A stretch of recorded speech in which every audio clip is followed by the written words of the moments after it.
Magandang araw mga kaibigan. Bigyan natin ngayon ng reaction, opinion itong post ng GMA News. Sabi dito, Father Flavie Villanueva condemned the 18 senators who voted to return the articles of impeachment of Vice President Sara Duterte to the House of Representatives in a prayer service that took place at the Batasang Pambansa earlier today. Ito kahapon.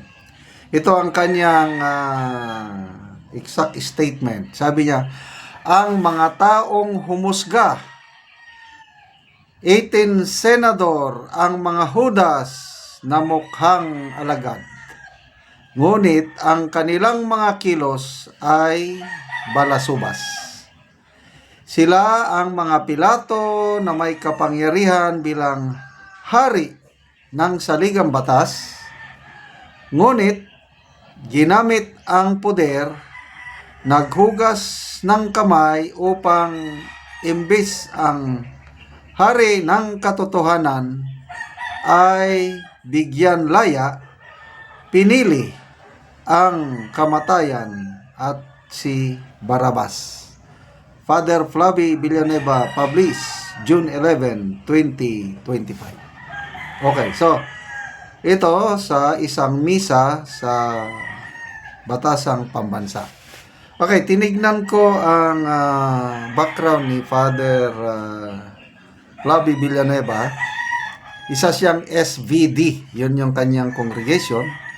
Tapos, panahon ng Duterte administration, nakasuhan siya ng parang rebellion or sedition charges. But then, acquitted sila. May isa pang pare, parang Father Alejo ata, at saka ito, Father Villanueva.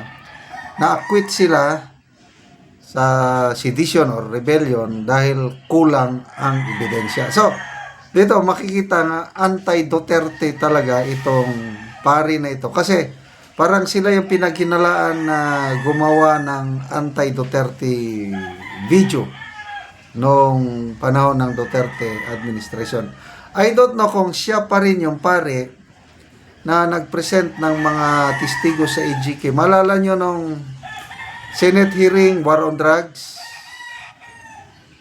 chaired by Senator Coco Pimentel. May pare na nagsalita, nag-present ng witness. Nakalimutan ko na yung apelyido.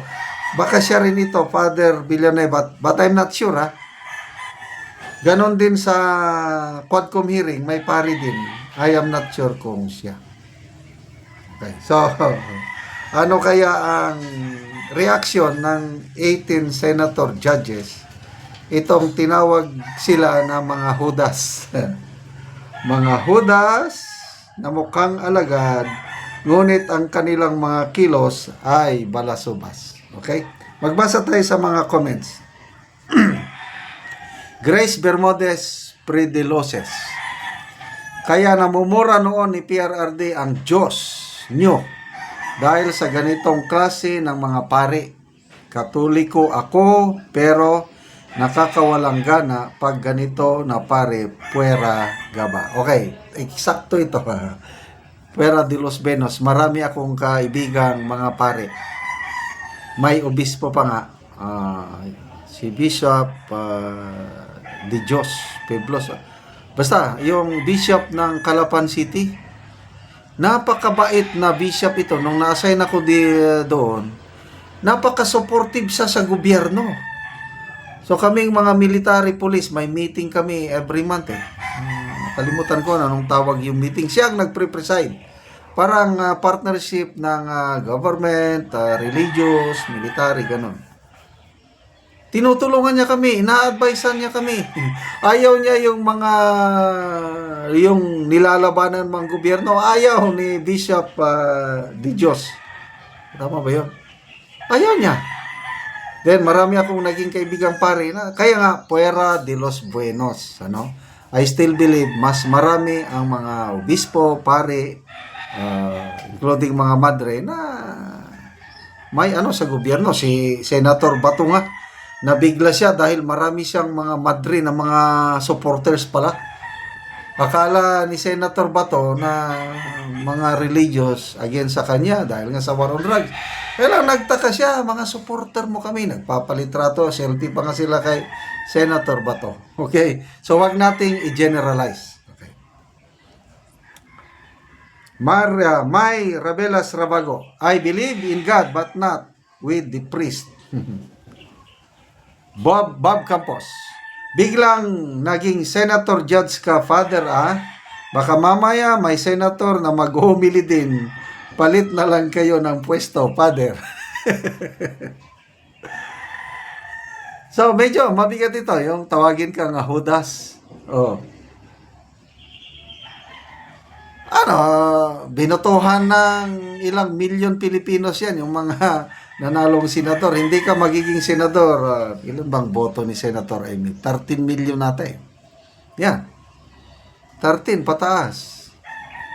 So, pinagkatiwalan ka ng 13 million, ibig sabihin, may ano ka. So, ganyan talaga. Oh, tingnan nyo, si Senator Rapi Tulfo.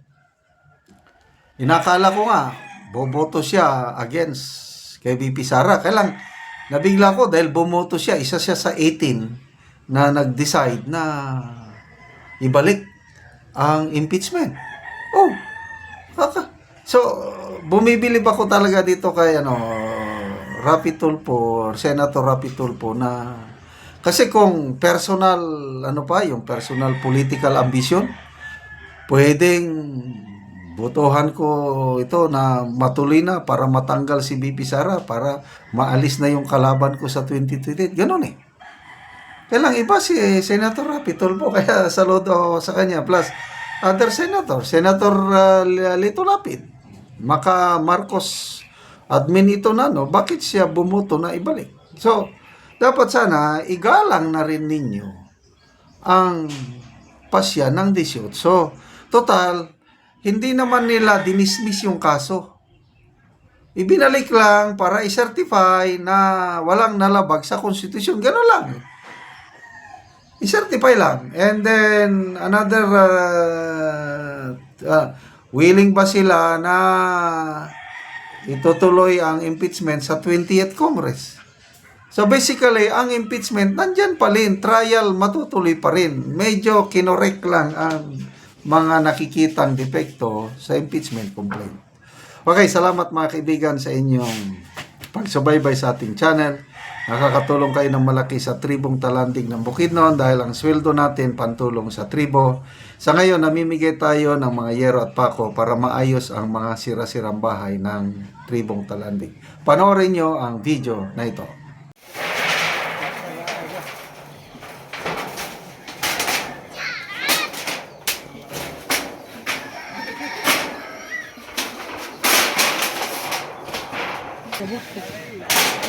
Yan ang gani, ipatupod ba ang kura, alas tabiya. Oh.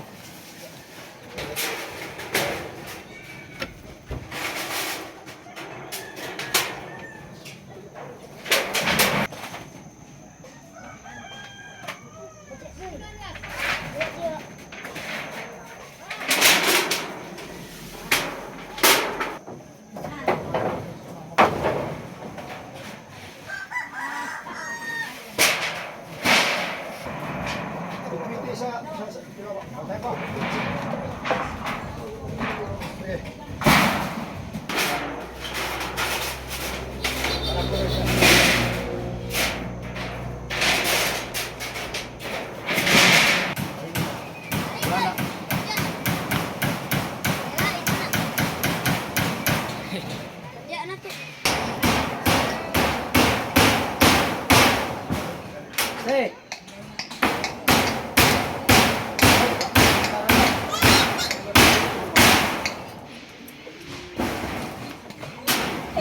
Sunod na ako. Kabay ako manggani to, ako manggani ka na. O garon day, pila na katuig nga nagluon ka sa imong ugangan? Duwa na. Oo. So karon pa mo nakabalay? Lima na katuig nga nagluon ko. 5 na katuig. Oo. So karon unsa imong maistorya nga nakabalay na mo, nindot na ang inyong balay? Nauna mga pasalamat sa Ginoo na nag-sponsor sa mga sasin. Eh, kung wala nag-sponsor, hindi makabalay. Pasalamat po mi sa naghatag. Sige, salamat.